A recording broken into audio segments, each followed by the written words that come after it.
He watched the security footage 3 times before he believed it. A woman, stealing bread, from his restaurant. But it wasn't the theft that stopped his heart. It was her face. The face he'd spent 6 years trying to forget. She was supposed to be gone, vanished, safe from his world. Instead, she was starving. And when he followed her to that crumbling apartment, when he saw those 2 small faces staring back at him with eyes identical to his own, everything he'd built, everything he'd become, shattered. Because the most dangerous man in the city just discovered he's a father, and no empire in the world can prepare you for that.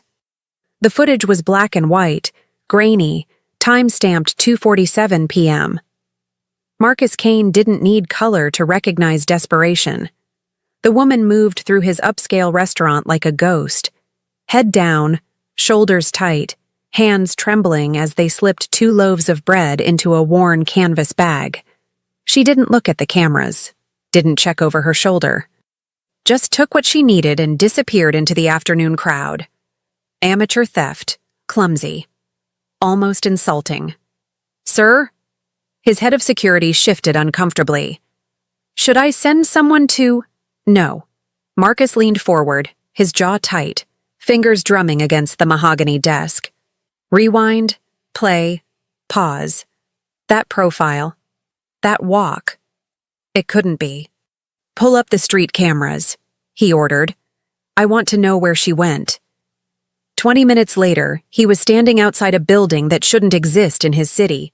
A relic of urban decay wedged between new construction, its brick facade crumbling, windows covered in cardboard and tape. He didn't knock. The door wasn't locked. Inside, the hallway smelled of mildew and forgotten lives. Peeling wallpaper, flickering lights, the kind of place people ended up when the world stopped caring. Apartment 3B. The number hung crooked on a door that had been kicked in and poorly repaired. Marcus raised his fist. The door opened, and time stopped. She was thinner, hollow-cheeked. Her once bright eyes now shadowed by exhaustion and something darker. Resignation, maybe. Defeat. But it was her. Lena. For a moment, neither of them spoke. She just stared at him, bread still clutched in her hands, lips parted in shock. "Marcus." His name on her lips felt like a wound reopening. "You're stealing from me now?" His voice came out colder than he intended. She flinched. "I didn't know it was yours." "Does it matter?" Her chin lifted. There, that flash of the woman he remembered. "I would have starved either way." Before he could respond, a small voice called from inside the apartment. "Mama, who is it?" Marcus froze. Lena's face went pale. "No one, baby. Just give Mama a minute." But the door swung wider, and 2 small figures appeared in the dim hallway light. Twin boys, identical, maybe 5 years old. Dark curls, sharp cheekbones, eyes the precise shade of storm gray that Marcus saw in the mirror every morning. His heart stopped, then restarted with a violence that stole his breath. "Lena." His voice cracked. "What?" "Not here." Her hand shot out, gripping his wrist with surprising strength. "Please, not in front of them." She pulled him inside, shut the door, and turned to the boys with a smile that didn't reach her eyes. "Go play in your room, okay? Mama needs to talk to this man for a minute." "Is he the bad man?" one of them whispered. Marcus felt the words like a knife. "No, sweetheart, he's old friend. Go on." They hesitated, then vanished into the shadows. The apartment was 1 room, maybe 2 if you counted the closet-sized bedroom. A hot plate, a single mattress on the floor, clothes folded in plastic bins. Toys that had been loved past their breaking point. This was where his children lived. His children. How long? His voice was barely audible. Lena wrapped her arms around herself. 5 years, 3 months, 12 days. "You never told me." "You were building an empire, Marcus. I was pregnant and broke. What was I supposed to do? Raise our sons in your world of blood and violence? So you chose this? He gestured at the peeling walls, the broken window patched with cardboard. Her laugh was bitter. I chose survival. I chose to keep them safe from the monsters you call allies. I'm not. You're exactly what I ran from. The words hung between them like smoke. Marcus stepped closer. She didn't back away. Their names. Elijah and Isaiah. You gave them my last name? No, they have mine. They don't need your legacy of fear. His hands clenched. They're my sons. They're children who deserve better than what you can offer. What I can offer. His voice rose. Look around, Lena. I can offer them everything.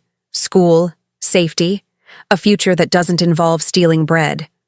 At what cost? Her eyes blazed. You think I don't know what you've become? The Kane family doesn't raise children. It creates soldiers.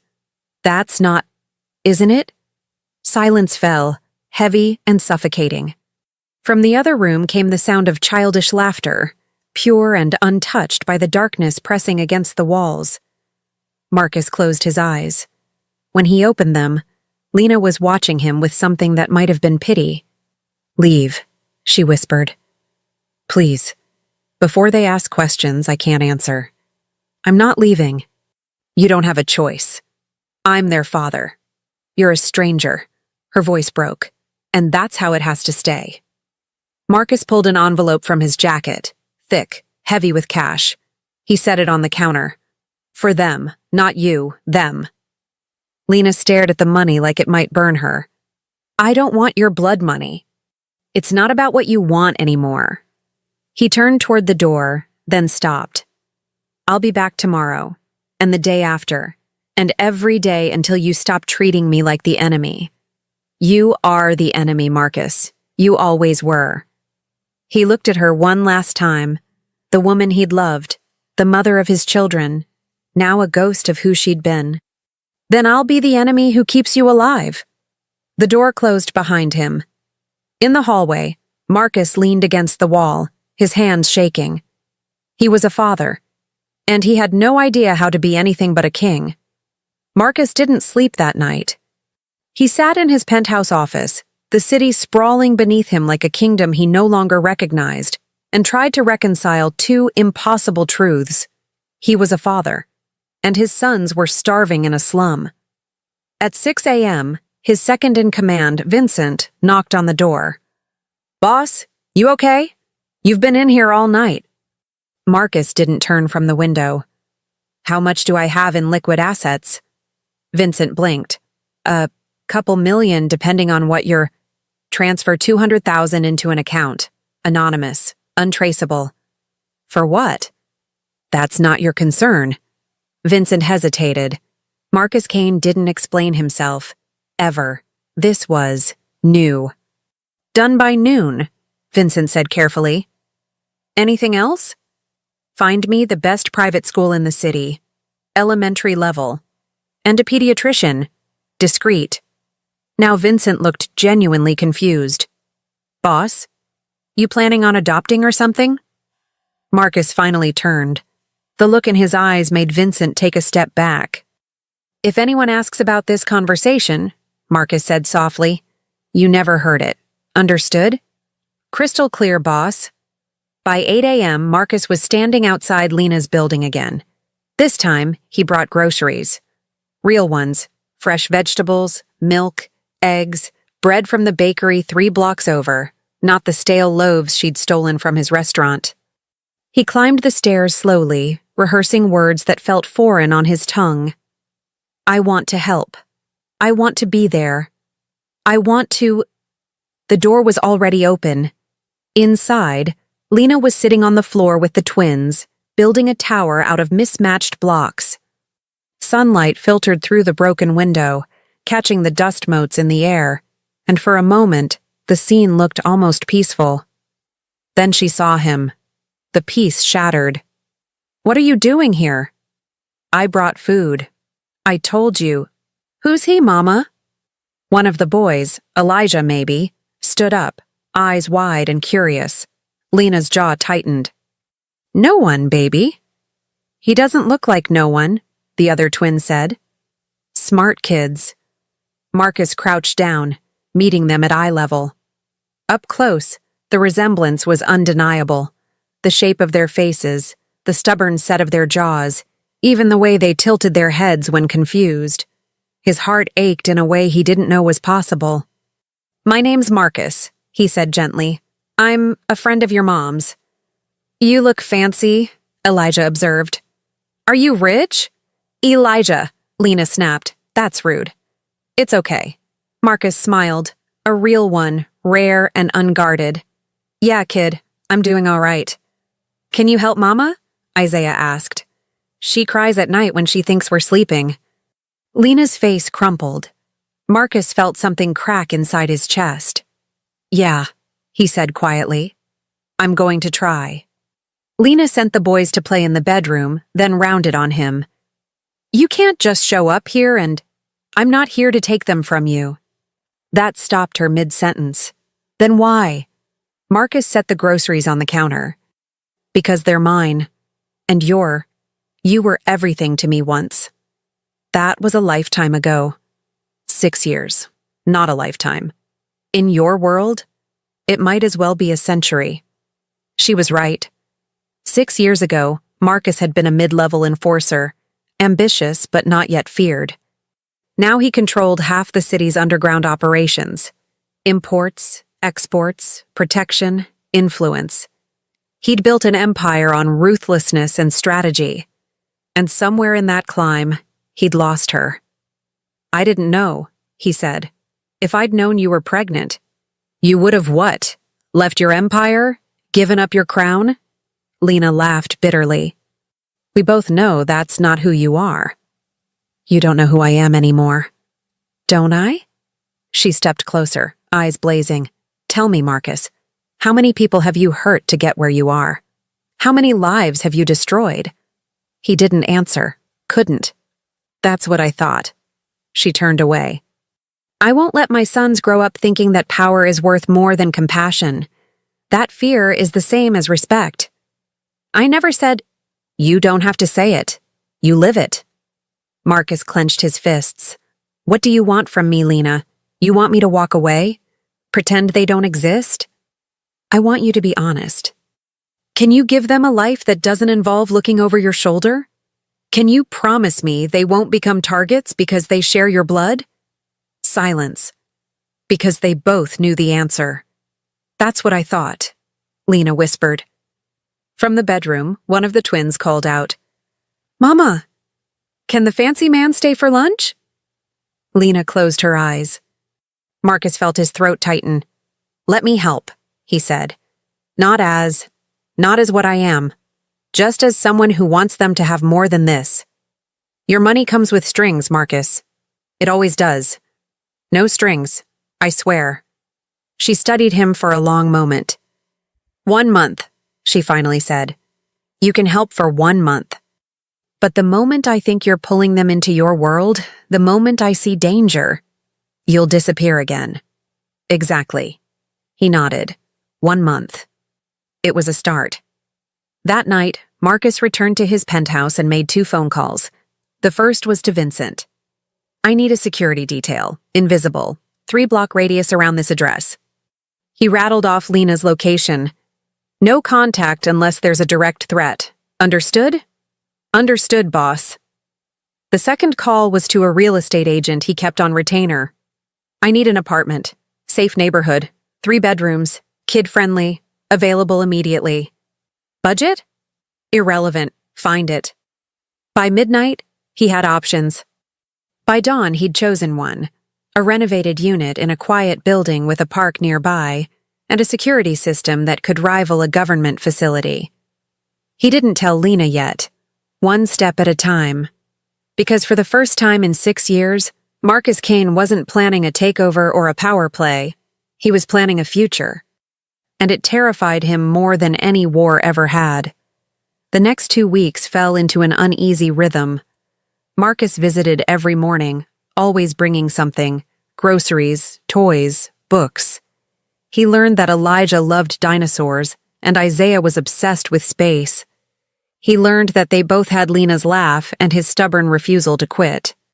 He learned how to read bedtime stories without sounding like he was issuing orders. And slowly, impossibly, he learned what it felt like to be wanted for something other than fear. Again, Isaiah demanded one afternoon, bouncing on the worn mattress as Marcus finished a book about astronauts. "You've heard this one 3 times already," Marcus said, but he was smiling. "So? It's good." Elijah climbed onto Marcus's lap without hesitation. "Do the voice again. The alien voice." Marcus glanced at Lena, who was watching from the doorway with an expression he couldn't quite read.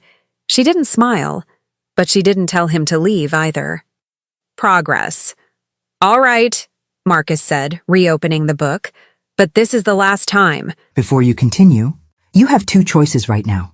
Keep listening to short previews, or unlock the full story. You get 20 full episodes, exclusive audio, no ads, no interruptions.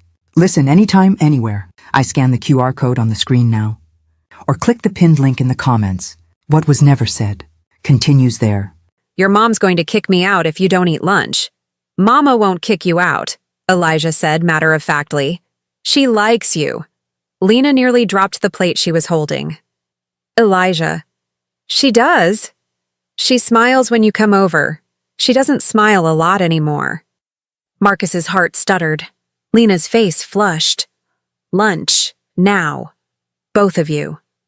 The twins scrambled off the mattress, chattering about spaceships and aliens, leaving Marcus alone with Lena in the cramped space. "They're getting attached," she said quietly. "Is that so terrible?" "It is when you leave." "Who says I'm leaving?"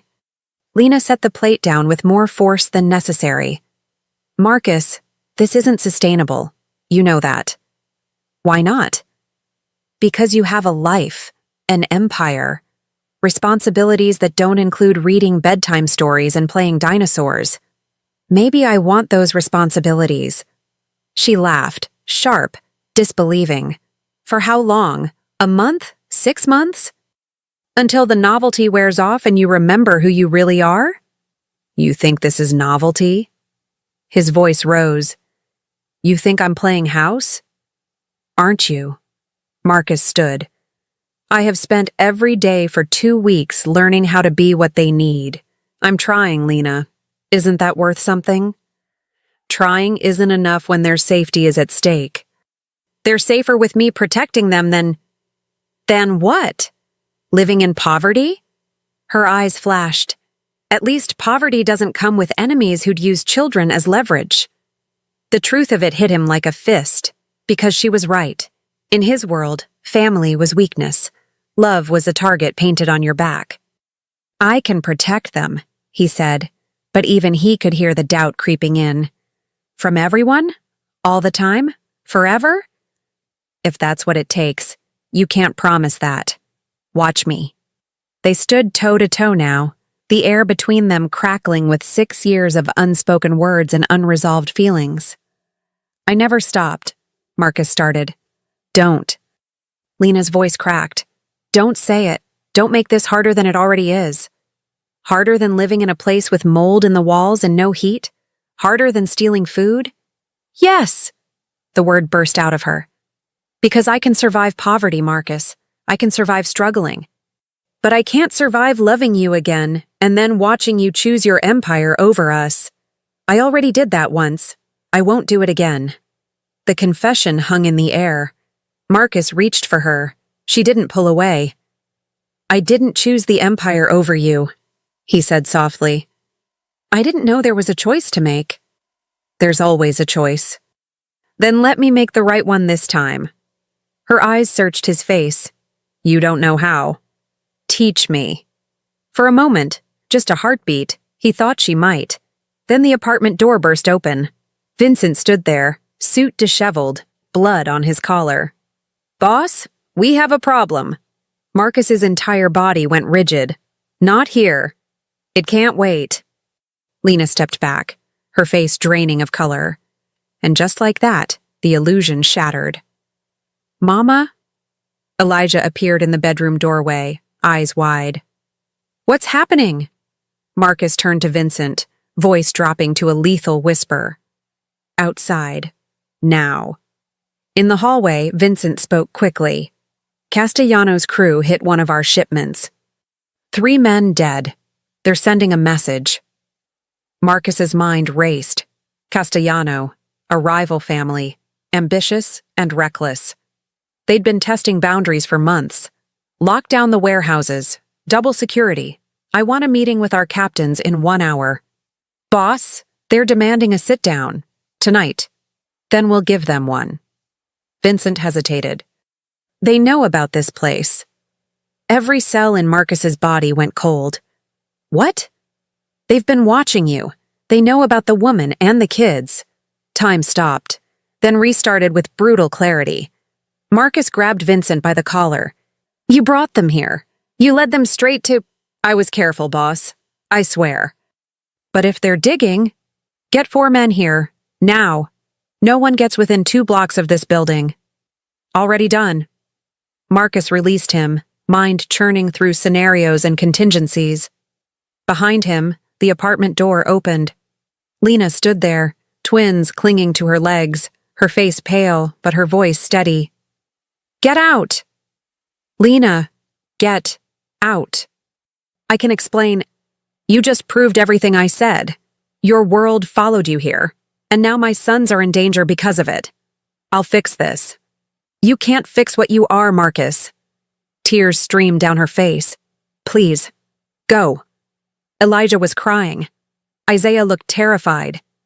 Marcus looked at his sons, really looked at them, and saw the fear he'd spent 6 years trying to avoid becoming. He was the monster in their story. "I'm sorry," he whispered. Then he turned and walked away. Because sometimes loving someone means knowing when you're the danger they need protection from. 3 days. Marcus gave Lena 3 days of silence. 3 days where he didn't show up at her door, didn't call, didn't send money or gifts or explanations. 3 days where invisible guards watched her building from rooftops and alleyways, reporting every movement, every visitor, every potential threat. 3 days where he dismantled Castellano's operations piece by piece, cutting supply lines, turning allies, freezing assets. Surgical precision, no bodies, no headlines, just power, wielded like a scalpel. By the 4th day, Castellano requested a meeting. Marcus granted it. The sit-down happened in neutral territory, an abandoned warehouse on the docks, chosen because neither family could claim advantage. Marcus arrived with Vincent and 2 others. Castellano brought twice as many. Posturing, always posturing. Cain. Castellano was in his 50s, gray-haired and sharp-eyed, a man who'd built his empire on calculated brutality. "You've been busy." Marcus didn't sit. "You threatened my family. I responded." "Family?" Castellano smiled. "You mean the woman and her bastards living in squalor? That family?" Vincent's hand moved toward his jacket. Marcus stopped him with a glance. "Choose your next words carefully," Marcus said, his voice soft as silk and twice as dangerous. Castellano leaned back. "I'm simply stating facts. You've gone soft, Cain. 6 years building an empire, and one woman reduces you to a lovesick fool sneaking around tenements. Is there a point to this?" "The point is leverage." Castellano gestured lazily. "You want to play house? Fine. But it comes with a price." "Name it." "The Port Authority contracts, the shipment routes through Brooklyn, and 20% of your import profits for the next 5 years. The demand was outrageous, designed to humiliate. Vincent inhaled sharply. The others shifted, waiting for Marcus's signal. Marcus smiled. It wasn't a pleasant expression.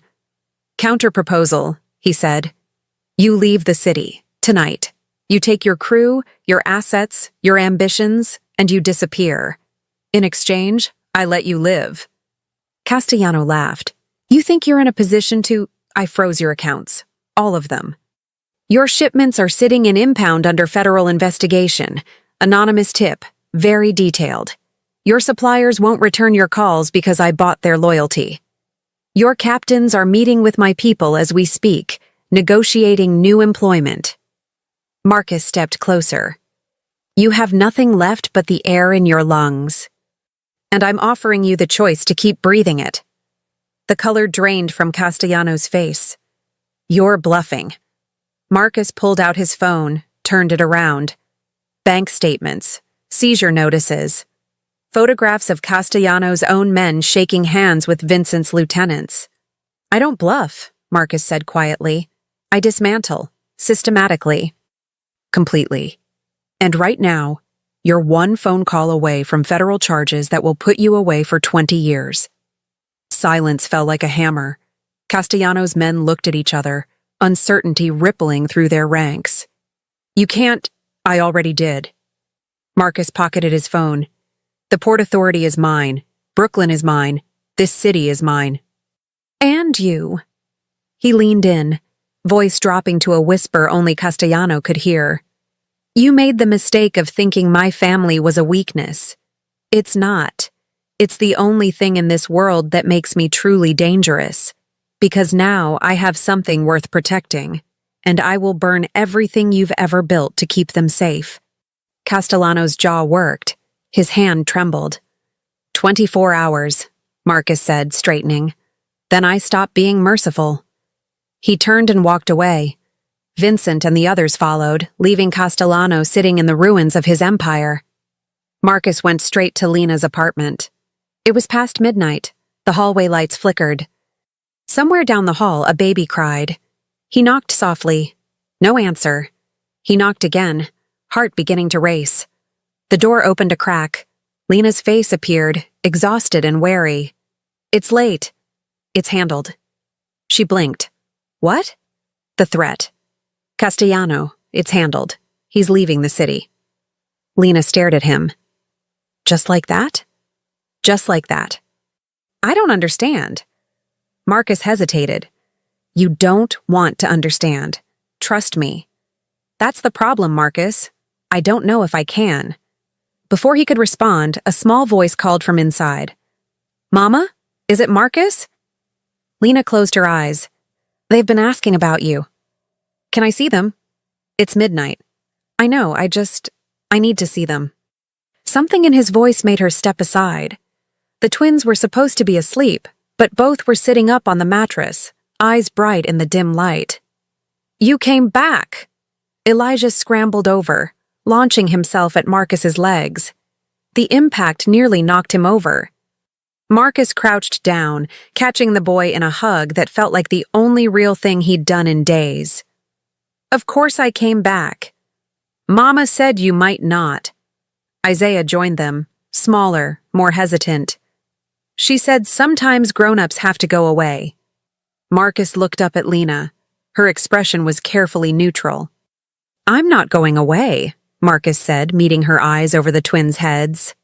Not unless you make me. Why did you leave before? Elijah asked. Because I made a mistake. I brought something dangerous too close to you, and I needed to fix it. Did you fix it? Yes. Forever.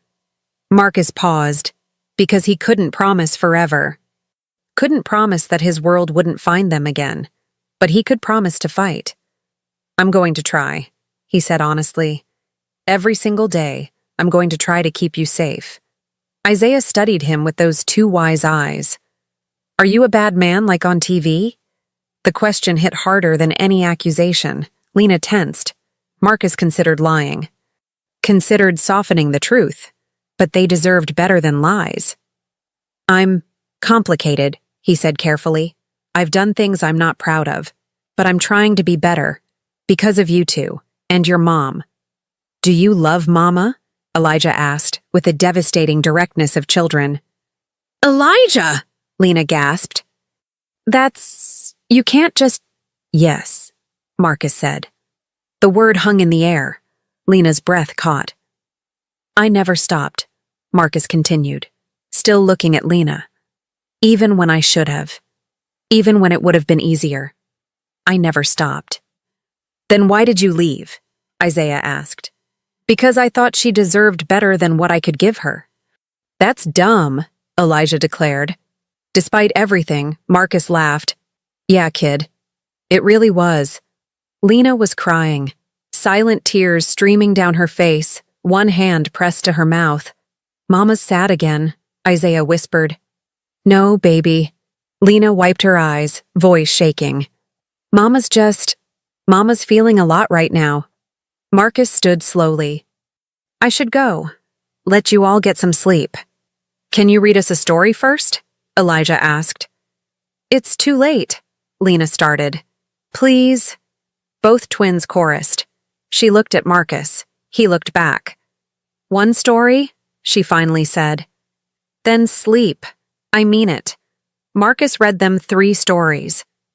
By the time he finished, both boys were asleep, curled together on the mattress like puppies seeking warmth. He pulled the thin blanket over them, his hands shaking slightly. His sons. He had sons, and they'd asked if he loved their mother. In the main room, Lena was making tea, chamomile in chipped mugs, the steam curling in the cold air. You meant it, she said. Not a question. Every word. Marcus, I can't. I know. He accepted the mug she offered. I know you can't trust me. Not yet. Maybe not ever. But I'm not asking you to. I'm just asking you to let me prove it. Prove what? That I can be what they need. What you need. Lena sat down on the worn couch, drawing her knees to her chest. You eliminated a threat in 3 days. You have that kind of power, and you think I'll just forget what that means? I'm not asking you to forget. I'm asking you to see why I used it. Violence for a good cause is still violence. I didn't hurt anyone. The lie tasted bitter. I just redistributed power. Don't lie to me, please. I can handle the truth. I can't handle being treated like I'm naive. Marcus set the mug down. You're right. I destroyed a man's life tonight. Took everything from him. And I'd do it again without hesitation if it meant keeping you 3 safe. That's who I am. I know who you are. Then why does it feel like you're looking for reasons to push me away? Because, her voice cracked, because 6 years ago, I loved you so much I couldn't breathe when you weren't there. And when I found out I was pregnant, I had to choose. Raise our children in your world, or leave and give them a chance at normal. I chose normal. I chose poverty and struggle and fear because at least it was clean. At least they wouldn't grow up thinking that power solves everything. Lena. But now you're here, and they're falling in love with you, and I'm terrified. Because what happens when you have to choose? When it's them or your empire? When being their father means giving up being a king? I choose them, every time I choose them. You say that now, but you haven't been tested, not really. Marcus moved to sit beside her, close but not touching. Then test me, he said quietly. Whatever it takes, test me. Let me prove it. Lena turned to look at him, and for the first time since he'd walked back into her life, he saw something other than fear in her eyes. Hope. Fragile and terrifying and real. The boys need stability, she whispered. They need to know you're not going to disappear again. I won't. They need a real home, not this place. I have one. 3 bedrooms. Safe neighborhood. It's been sitting empty for 2 weeks waiting for you to say yes. Her eyes widened. You bought an apartment? I bought you a home. Marcus, I can't accept. It's not for you. It's for them. For Elijah and Isaiah. So they can have their own room and heat that works and windows that aren't broken. He paused. And if you happen to live there too, keeping them safe and happy, then that's just practical. Despite everything, she almost smiled. You're manipulative. I'm resourceful. It's the same thing. Semantics. The silence that fell was different this time. Softer. Less like a battlefield and more like a breath. One condition, Lena finally said. Anything. You teach them that there's more to strength than power. That kindness isn't weakness. that choosing peace doesn't make you less of a man. Marcus felt something tight in his chest loosen. I don't know if I know how to do that. Then we'll figure it out together. Together. The word felt like a promise, like a second chance he didn't deserve but would fight to keep. Okay, he whispered. Okay? Yeah. Together. Lena's hand found his in the darkness. Neither of them spoke. They didn't need to, because for the first time in 6 years, the silence between them felt like home. The next morning, Marcus hired movers. By noon, Lena and the twins were standing in their new apartment. Sunlight streaming through clean windows, hardwood floors gleaming, 2 small bedrooms painted in soft blues and greens. This is ours? Isaiah breathed. This is yours, Marcus confirmed. Elijah ran from room to room, shouting about space and closets and, Mama, we have a real kitchen. Lena stood in the center of the living room, tears streaming freely now. It's too much. It's not enough. Marcus, he pulled her close. She didn't resist. Let me do this, he whispered against her hair. Let me give them what I couldn't give you 6 years ago, please. She nodded against his chest, and for a moment, the world was quiet. No threats, no empire, no past. Just a man, a woman, and 2 boys who finally had a place to call home. But in the shadows of the city, in places Marcus couldn't see and couldn't control, wheels were already turning. Castellano had left, but he'd left whispers behind. Whispers about Marcus Kane's weakness, about the woman and children who'd made the most dangerous man in the city vulnerable. And in the darkness, others were listening, planning, waiting. Because in their world, love wasn't a strength. It was a target. 6 months passed. 6 months of morning routines and bedtime stories. Of teaching Elijah his ABCs and watching Isaiah build impossible towers from blocks. Of parent-teacher conferences and scraped knees and laughter that filled the apartment like light. 6 months of falling in love with a life Marcus never knew he wanted. He'd restructured his operations, delegating more, appearing less, building systems that ran without his constant presence. Vincent managed the day-to-day. Marcus handled strategy from home, his home office doubling as a place where serious men discussed serious business, while cartoon theme songs played in the next room. It was bizarre, impossible, perfect. Daddy, watch! Elijah dangled from the monkey bars at the park, grinning wildly. Daddy. The word still made Marcus's heart stutter. I see you, buddy. Be careful. Careful is boring. Elijah dropped, rolled, and popped back up unharmed. Right, Mama? Lena sat on the bench beside Marcus, their fingers intertwined. Careful keeps you alive, baby. But boring. Alive is better than exciting, Marcus called. Isaiah looked up from his sandcastle. You do exciting things, Daddy.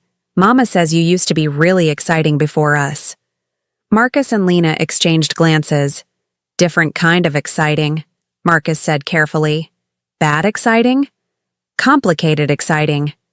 That means bad, Isaiah said wisely, returning to his castle. Kids, too smart for their own good. Lena squeezed his hand. They're going to ask questions eventually. I know. Real questions about what you do, what you did. I know. And we're going to have to give them real answers. Marcus watched his sons play, fearless, innocent, untouched by the darkness that had defined his entire adult life. I want to be worthy of them, he said quietly. And I'm not. Not yet. Then become worthy. He looked at her. How? By choosing differently. Every single day, choose them over the empire. I have been. Have you? Really? Before he could answer, his phone buzzed. Vincent, emergency. Need you downtown. Now. Marcus stared at the message. Lena felt him tense. What is it? Work. Can it wait? He looked at his sons, at the woman beside him. at the life he'd built in stolen moments between crisis management and power plays. "Yeah?" he said, silencing the phone. "It can wait." Lena's eyes widened. Marcus Kane just ignored a work call. "Someone alert the media." "Shut up," he said, but he was smiling. She kissed him, soft and quick, tasting like coffee and possibility. "I'm proud of you," she whispered. And God, if that didn't feel better than any empire. The call couldn't wait. Marcus found that out 3 hours later when Vincent showed up at the apartment, face grim. "Boss, we need to talk." "Not here. It can't wait." Marcus glanced at the bedroom where Lena was helping the twins with homework. Outside. Now. In the hallway, Vincent spoke quickly. "Santiago family. They're making moves on the waterfront. Let them. We have other territories. They're claiming you've gone soft, that you're distracted. I don't care what they claim. Boss, they hit 3 of our locations tonight, burned them, left a message." Marcus went very still. "What message?" Vincent pulled out his phone, showed him a photo. A building engulfed in flames, spray painted on the wall beside it. "Family man bleeds easy." Ice flooded Marcus's veins. "Casualties?" "None. They hit after hours." This was a warning. "They're coming for me." "Yeah, and they know about—" Vincent gestured toward the apartment. Marcus's mind raced. Santiago was ambitious, ruthless, and smart. If they'd done their homework, they knew exactly where to strike to hurt him most. "Triple security. I want eyes on this building, the school, the park, everywhere they go." "Already done." "It's not enough." "What do you want me to do, boss? We can hit back, send our own message." "No." The word came out sharper than intended. "No escalation. Not yet." Vincent stared. "They burned our locations. They threatened your family. And you want to do nothing?" "I want to think." "Thinking gets people killed. So does reacting." Marcus ran a hand through his hair. "I need 12 hours. "Boss." 12 hours, Vincent. That's all I'm asking." Vincent hesitated, then nodded. "Your call." After he left, Marcus stood in the hallway for a long moment. Behind the door, he could hear Lena laughing at something one of the twins said. Heard their small voices asking questions. Heard her patient answers. Peace. He could walk away. Disappear with them. Use his resources to vanish so completely that Santiago would never find them. But empires didn't let kings retire, and enemies didn't forget. That night, after the twins were asleep, Marcus told Lena everything. She listened in silence, her face growing paler with each word. When he finished, she stood and walked to the window, staring out at the city lights. "This is what I was afraid of," she said finally. "I know. You can't protect us from your whole world, Marcus. I can try." "Trying isn't enough." She whirled to face him. "What happens when they get smarter? When security isn't enough? When they take one of the boys to get to you?" The scenario made him physically ill. "I won't let that happen. You can't promise that." "Then what do you want me to do?" His voice rose. "Walk away? Give up everything I've built?" "Yes!" The word exploded from her. "Yes, Marcus. Give it up. All of it. Choose us over the Empire. Actually, choose us." "It's not that simple." "It is exactly that simple. You're just too proud to admit it. If I walk away, they'll see it as weakness. They'll come after me anyway. Then we run. We disappear. You said you could do that. For how long? Forever? You want our sons to grow up in hiding? I want them to grow up alive." The words hung between them like a chasm. Marcus closed his eyes. "I don't know how to be anything but this." "Then learn." Lena's voice broke. "Because I can't watch you choose power over us. I already lived that nightmare once." "I'm not choosing power. I'm trying to protect you." "By staying in the world that threatens us?" She laughed bitterly. That's not protection, Marcus. That's ego. It's survival. No, survival is getting out before it's too late. Silence fell, heavy and suffocating. From the bedroom, one of the twins called out in his sleep, a small, wordless sound. Both parents turned toward it instinctively. "I'll handle Santiago," Marcus said quietly.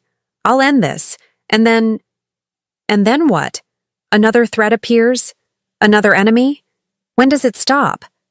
"I don't know." "That's not good enough. It's all I have." Lena wiped her eyes. "I'm taking the boys to my sister's, in Oregon, for a few weeks." "You're leaving?" "I'm keeping them safe while you figure out if you're willing to actually change." "Lena, I love you, Marcus. God help me, I never stopped. But love isn't enough if it means watching our sons live in danger because you can't let go of being king." The words shattered something in his chest. "Don't go. Give me a reason to stay." He had none. Nothing that wouldn't sound like a promise he couldn't keep. She nodded, as if his silence confirmed everything. "We leave tomorrow," she whispered. "Use the time to decide who you want to be. The Empire, or us." Then she walked into the bedroom and closed the door. Marcus stood alone in the living room, surrounded by toys and family photos and the life he'd fought so hard to build, and realized he was losing it anyway. The next morning, Marcus watched from the window as Lena packed the car. 2 suitcases, backpacks filled with toys. The twins confused but excited about visiting Aunt Sarah, unaware that their mother was running from ghosts. Elijah waved up at the window. "Bye, Daddy. We'll be back soon." Marcus raised his hand, throat too tight to speak. Lena didn't look up. The car pulled away. Marcus stood there long after it disappeared, his reflection staring back at him from the glass. A man caught between 2 worlds, belonging fully to neither. His phone rang. "Vincent. Santiago wants a meeting, tonight. Says he's willing to negotiate terms." "Terms for what?" "Your exit. He wants you out of the business entirely. In exchange, he guarantees safety for your family." Marcus laughed, cold and empty. "He threatens them, then offers protection? That's not negotiation. That's extortion. What do you want to do?" Marcus looked around the empty apartment, saw the scattered toys, the homework left on the table, the photos on the wall, his son's first day of school, Lena laughing in the park, all of them together building that impossible sandcastle. A life. He had a life now. "Set the meeting," Marcus said. "Neutral ground. I'll be there." "Boss, I'm ending this. Tonight." The meeting was at the old shipping yard. Abandoned, desolate, perfect for men who lived in shadows. Santiago arrived with a small army. Marcus came alone. "Brave or stupid?" Santiago called out. He was younger than Marcus, maybe 40, with the hungry eyes of a man who'd tasted power and wanted more. "You show up alone to face me? I'm not here to fight." "No? Then why are you here?" Marcus stepped into the light. "To offer you everything." Santiago blinked. "What?" "The territories, the operations, the contacts, the routes, the infrastructure. I'm walking away, and you can have it all." Stunned silence. "You're serious," Santiago said slowly. "Completely." "Why?" "Because I have something worth more than all of this." Marcus met his eyes. "And you're standing between me and it." Santiago studied him. "The woman and the kids. My family, yes. You'd give up your empire for them?" Without hesitation. Santiago laughed, genuinely surprised. Marcus Kane, the king of the underworld, brought down by love. Didn't see that coming. Neither did I. And if I refuse? If I take the territories and come for them anyway? Marcus's expression didn't change. "Then you'll learn why they call me the most dangerous man in this city, because right now, I'm offering you peace. But if you threaten them again, I won't build an empire to destroy you. I'll become something worse, something with nothing left to lose." The promise hung in the air like smoke. Santiago considered. You're really walking away. I'm really walking away. And your people? Vincent? The others? Will follow their own paths. I'm releasing them from loyalty. They can work with you, start fresh, or retire. Their choice. This is unprecedented. This is necessary. Santiago extended his hand. Then we have a deal, Kane. You disappear, completely, and your family stays safe. Marcus shook it. The grip was firm, binding. One question, Santiago said. Was it worth it? Building all this, only to walk away? Marcus thought of Elijah's laugh, Isaiah's questions, Lena's hand in his. I built the wrong empire, he said quietly. This is me starting over. It took 3 weeks to dismantle everything he'd built. Territories transferred, assets liquidated, alliances dissolved. Marcus Kane, the name that had commanded fear and respect, became a ghost story, a warning about the price of going soft. He didn't care. Vincent came by on the last day looking lost. So that's it? You're really done? I'm really done. What am I supposed to do now? Marcus smiled. Anything you want. You're free, Vincent. For the first time in your life, you're actually free. I don't know how to be free. Neither do I, but I'm going to learn. They shook hands.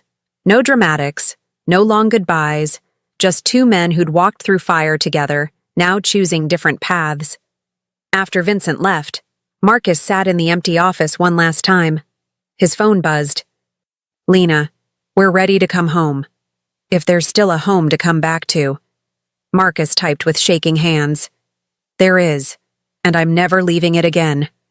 3 dots appeared, disappeared, appeared again. Lena, promise? Marcus, I swear on everything I am and everything I want to be. I choose you. I choose them. I choose us. Lena, we'll be there tomorrow. Marcus set the phone down and let out a breath he'd been holding for 6 years. The airport was crowded, chaotic, alive with the energy of people arriving and leaving and searching for connection. Marcus waited at arrivals, hands in his pockets, heart hammering. Then he saw them. Lena first, beautiful, exhausted, cautiously hopeful. Then the twins who spotted him and started running. Daddy! He dropped to his knees and caught them both, holding on like they might disappear if he let go. We missed you, Elijah said into his shoulder. We brought you a rock, Isaiah added. From Oregon. It's really cool.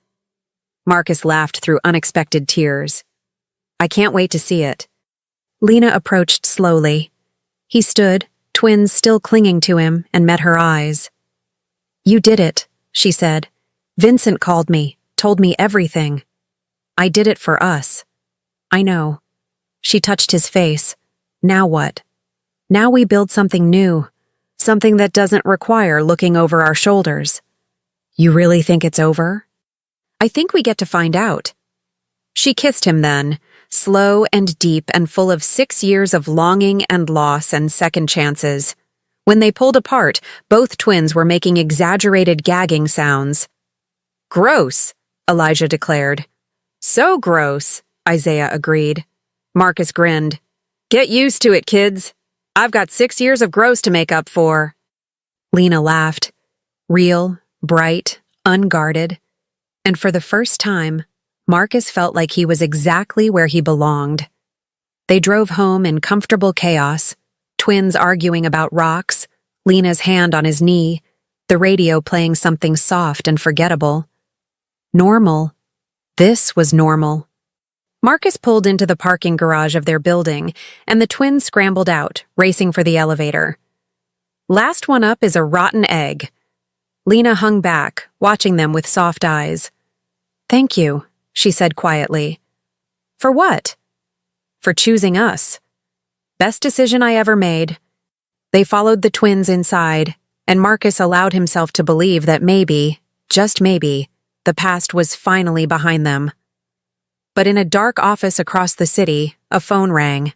A man answered. Sir, I'm calling about the Kane situation. What about it? He's out. Completely. Gave everything to Santiago and walked away. Silence.